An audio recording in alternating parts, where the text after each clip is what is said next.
Have you ever felt like you're in a rush or being rushed?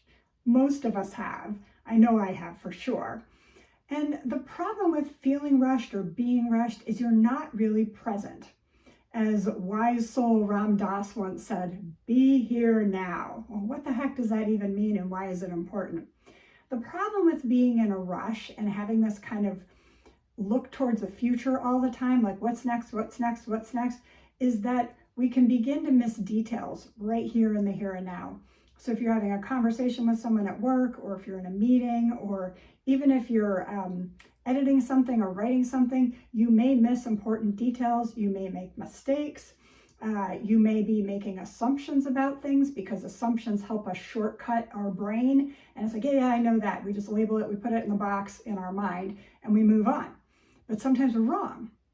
So this can all happen when we're in a rush. And also, of course, there's that kind of increased stress and a lack of productivity overall, really, because you usually have to go back and redo something or go back and have another conversation with that person or that team. And you already thought you had the conversation last week, but it wasn't clear because everyone was in a rush and everybody heard something different. So what do? Well, the first thing always starts with trying to calm ourselves. And that always starts with a deep breath and bringing yourself back to the present moment. And then really thinking through, what am I really focusing on here? What do I want to give my full undivided attention to? What deserves that? And how can, when I choose that task, how can I be as clear as possible in my execution of that task? So for example, if you're leading a meeting, how can you be as clear as possible on the agenda and the confines of the agenda? Meaning no scope creep on that agenda. And that happens all the time. We see people running down rabbit holes. The agenda said one thing, somebody brings up another topic. 15 minutes later, you're down some rabbit hole or hijack part of the meeting.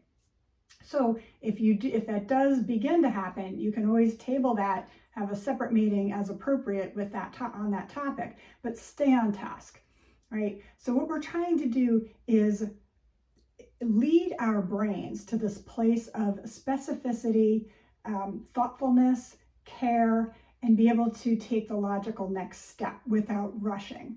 And when you do that as a leader, it really inspires a lot of confidence in your team because then questions are asked and answered with clarity and confidence, and the decisions that come out of a meeting or a work product, the next step becomes logical and clear and executable so folks can actually do it. So these are some initial thoughts on shortcutting the rushiness.